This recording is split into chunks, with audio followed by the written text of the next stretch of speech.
to a robot adventures video. Goodbye.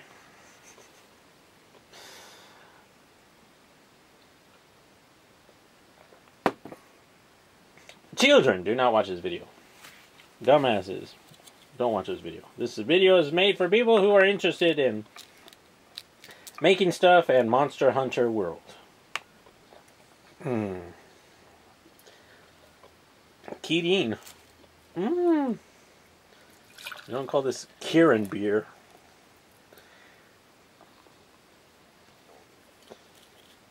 Kirin. Kirin. Kirin.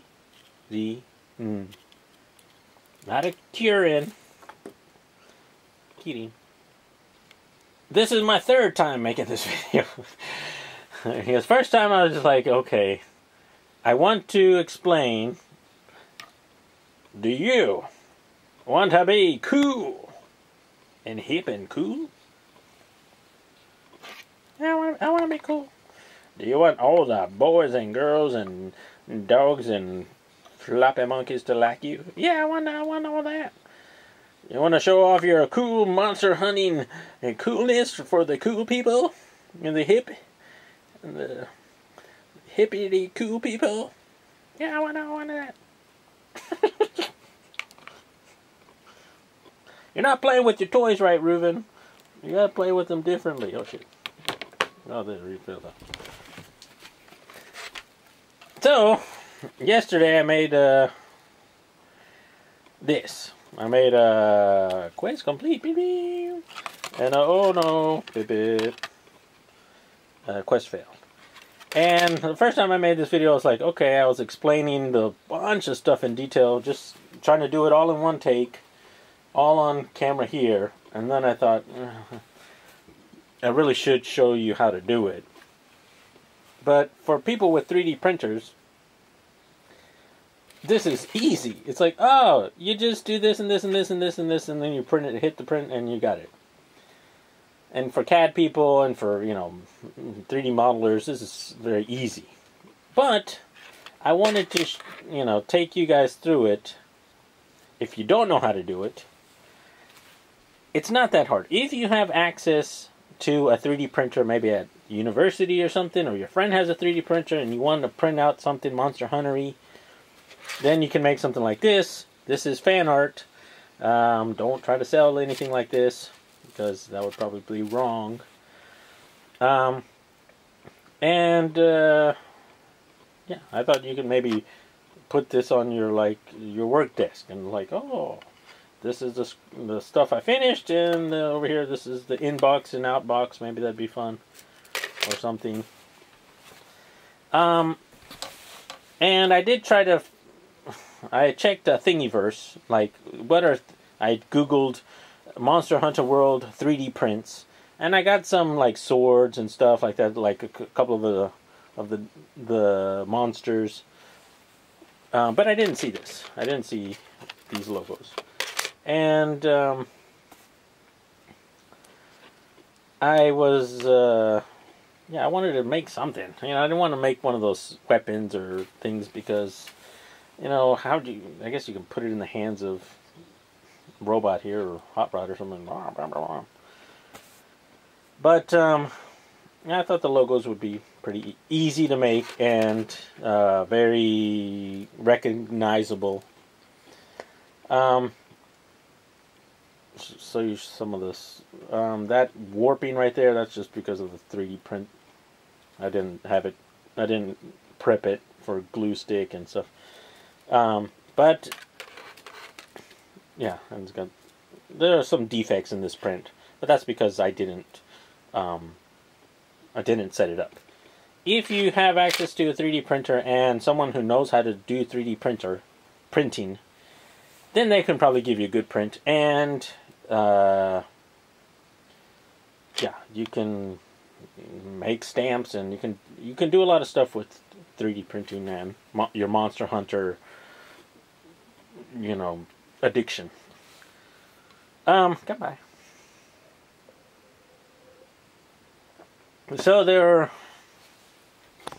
So I set up the computer to record the videos, and I'll roughly show you how to take the images and get from the game into this. And some of the things you can modify, as you can see here, I don't know how well you can see that, but there are different heights to these, to this. It's a different texture. Like this is higher than this is. The lettering is at 4 millimeters. Now another thing, in the other two videos I was getting very technical, and it kind of sounded like blah blah blah blah CAD and blah blah blah and blah blah and triangles and blah blah blah, which I don't want. I want it to be easy to understand, and you don't have to know, you know, all the things. You just have to get a rough idea of how to do it, and you know, dip your toes into the CAD modeling realm, and maybe you'll like it. And it's like, hey, I can make this. I can do this. It's fun. Yay! And you can make stuff. Yay! So, the steps. There may be 3 steps. 3 big steps. And then there's sub-steps. How to get from here to here to here. And I'll show you in the software videos. So, first, we need to get this image. Only this image.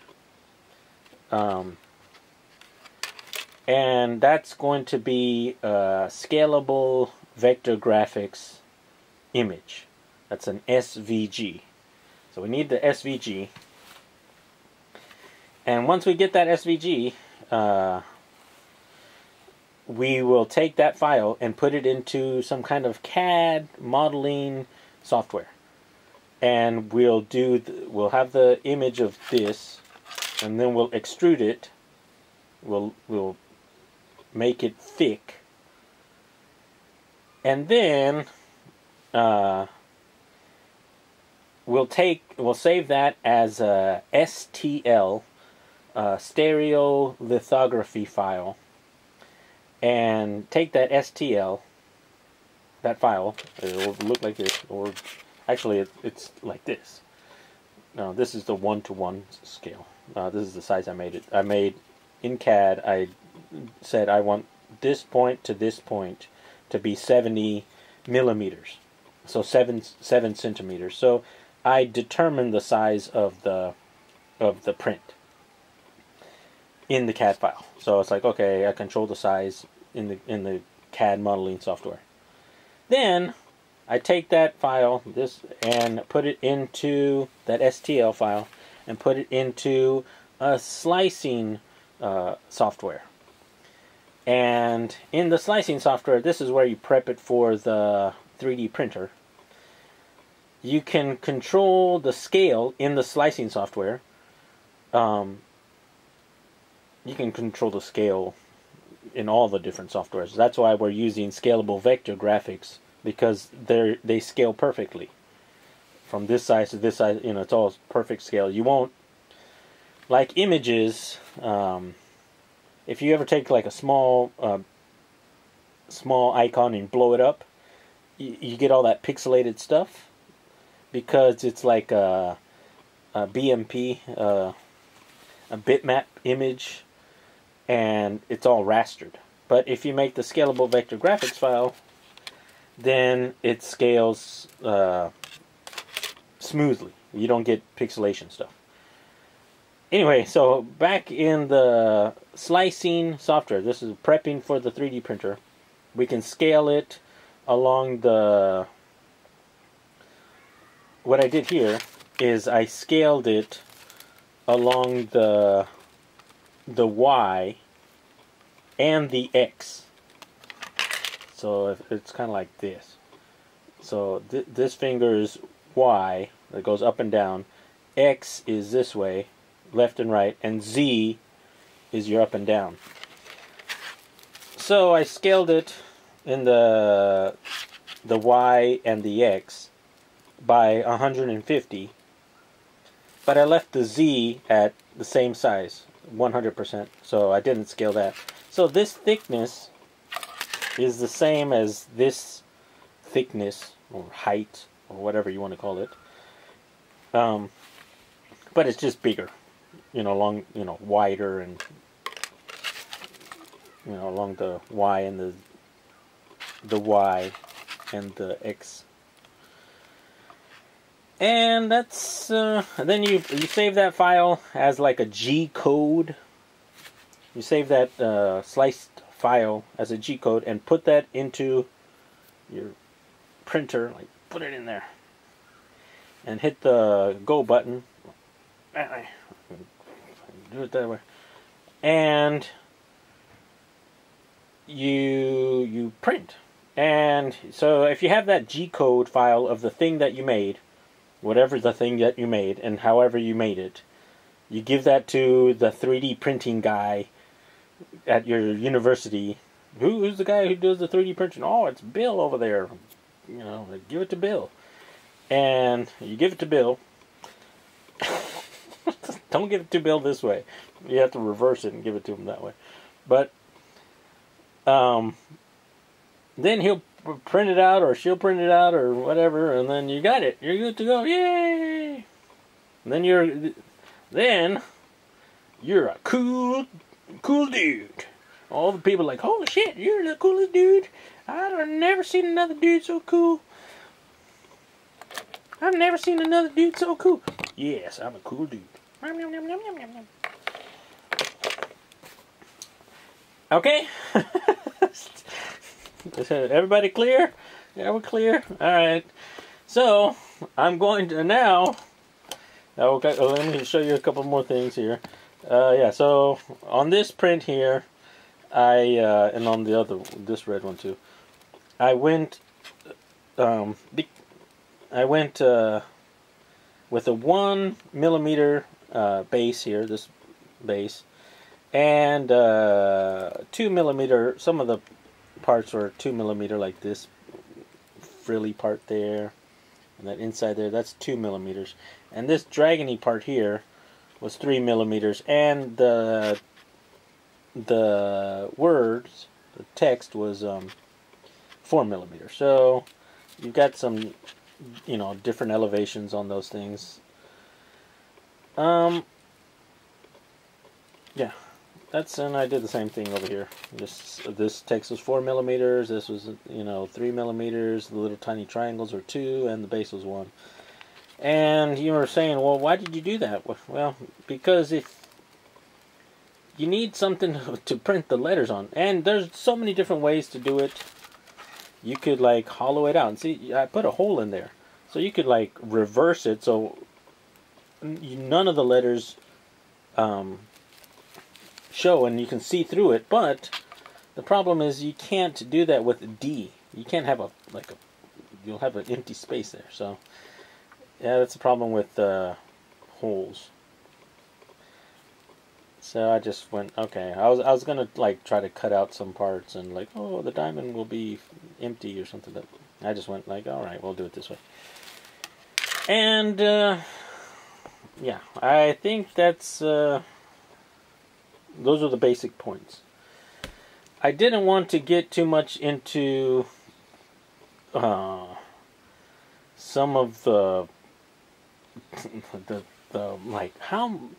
When you get it ready to print, you're going to have to, make it a bunch of triangles, like polygons and stuff, and how dense is the mesh and stuff, and how to set that up, and how to use Blender, and how to use AutoCAD, and how to use FreeCAD and stuff like that, and how to use. That's such a long, in-depth, drawn-out thing. I didn't want to get into that, but I'll roughly show you. Take this and import it here and make one of these things, and then repeat that over and over and over. And then you can do that by yourself, and then take it from here, put it in here, and then do this thing over and over and over. And then take this and do this over and over and over. Well, once you get into the slicer, it's not...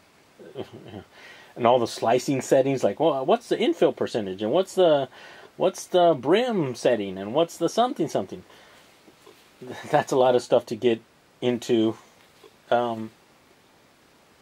It's not that difficult to understand, but I don't want to get into that because I'll make the video a bazillion minutes long. So yeah, I'm almost out of beer. So that's the plan. Kanpai. I'm drinking Tokyo Craft Pale Ale.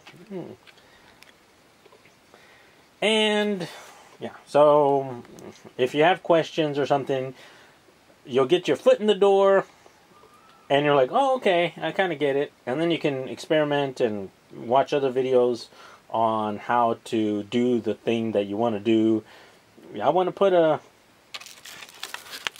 to have this logo, but I want to have all of the letters have a fillet around the edge so it looks all round and metallic, and then I want to do this and cut this out here and do all of that stuff. You can do later.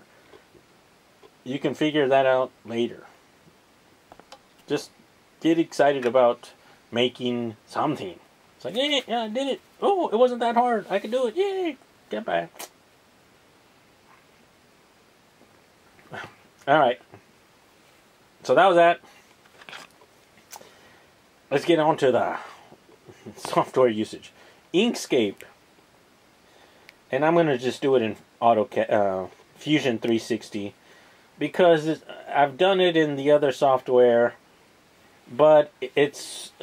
the learning curve for Fusion seems a lot easier. To do it in FreeCAD or Blender, you have to do more steps, I think. AutoCAD is like plop, insert, pull, done, save, go. It does a lot of the steps, like Onshape might do it easily, but yeah, I haven't played with Onshape that much. So we're going to use Inkscape, Fusion 360, and Cura as a slicer. And then you'll be done. So with those three softwares, yeah, you can do it with the other ones, but I think it's easier to do it with Fusion 360, Autodesk, AutoCAD. Okay. I think that's it. Everything I think I talked about everything. Maybe. Alright, let's go. Video time.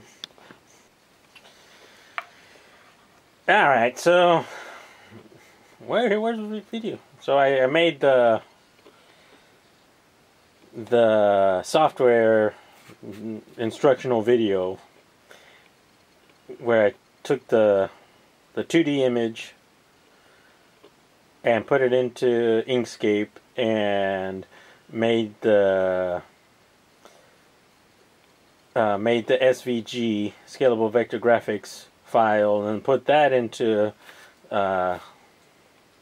his CAD software, and extruded that and put that into the slicer, and then set it up for the 3D printer. And all of those videos, I went kind of quickly, took about 30 minutes. So I decided to make this into two parts. Part one is just showing you this stuff, and part two was how to make it. So, and it's not only to make this little thingy here. Once you start getting into the 3D CAD stuff and 3D printing, you start thinking about what else you can make. So, say you wanted to make this into a magnet, like a refrigerator magnet. So you get yourself a magnet here. You get yourself a magnet, and it doesn't matter the size, and you measure the size, whatever, and then you make this in CAD, and then you can just in the software you flip it over and you can like punch a hole in here, or you like draw a circle the same and push it in there, and then you'd have a relief area, and you could put your magnet in there, glue it on there, put that on your refrigerator. You could take all the mushroom icons or the weapon icons and make things out of those. You can take all of your monster icons, your Rathalos, your Keating,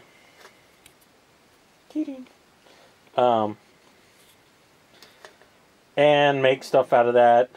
So you maybe make a game, like make a dice, one die with a bunch of monsters on it, and then you throw the dice, and then, oh, that's a monster you have to battle or something. You can think of a lot of stuff to do once you start 3D printing. Yeah, you don't have to buy the 3D printer if you have access to it. How much does a roll of plastic cost? About $20 or $30 but you can make so much stuff out of just one roll. I've had this roll for about 1.5 years, and you're still making stuff out of it. So, and I still got a shitload. I've got a bunch of rolls, but yeah, they last forever. So here's a spool of black. That's gonna last forever. So yeah, you can make a bunch of stuff. Yeah, so don't think of it only as the one trick thing. Once you start getting into CAD and you start seeing how the 3D process works, and look, now I have a light. Oh, well, you can't see because it's too bright, but now you can make a night light or something. Okay, good, that's cool. I want a night light. This is from the dollar store. 100 yen, yeah. So yeah, there's my Splatoon Decepticon. Yeah. It's just a good hobby, and you can make the stuff that you want to make, because you can't find it in stores. Alright, so watch part 2 to follow the process. And once you get into it, it's like, oh, okay, yeah, just like I said at the beginning, people who do CAD stuff or 3D printing stuff, this is just easy. Just put that in there, extrude it, you're done. If you're gonna do like more, like something like this, well, then you need a couple more steps. Or something like this. This is kind of easy.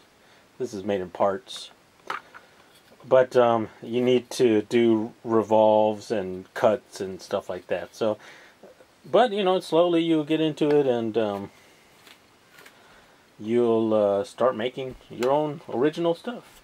And even if you can't print it, you'll have it. And then maybe someday later, it's like, I've made all these different models. I want to print this out. So then you can just send it off to some printer, and then you get your models. Yay! Alright, guys. Talk to you guys later. Come by. Bye-bye.